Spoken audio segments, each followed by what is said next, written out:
The history of the Assyrian people begins with the appearance of Akkadian-speaking peoples in Mesopotamia at some point between 3500 and 3000 BC, followed by the formation of Assyria in the 25th century BC.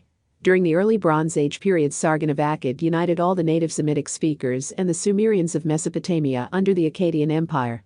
Assyria essentially existed as part of a unified Akkadian nation for much of the period from the 24th century BC to the 22nd century BC, and a nation-state from the mid-21st century BC, until its destruction as an independent state between 615–599 BC.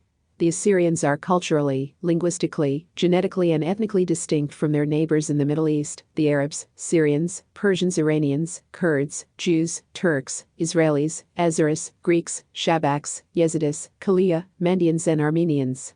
Assyrian nationalism emphasizes their indigeneity to the Assyrian homeland, together with cultural, historical and ethnic Assyrian continuity, since the Iron Age Neo-Assyrian Empire, an achievement of Persian, Greek, Roman, Parthian, and Sassanid-ruled Assyristan.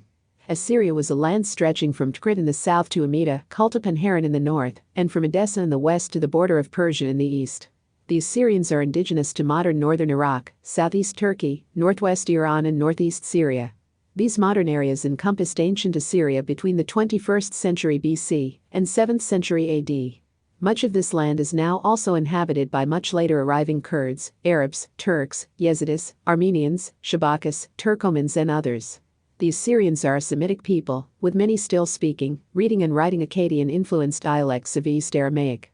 Today they are a Christian people, with most being followers of the Assyrian Church of the East, Chaldean Catholic Church, Syriac Orthodox Church, Ancient Church of the East, Assyrian Pentecostal Church and Assyrian Evangelical Church.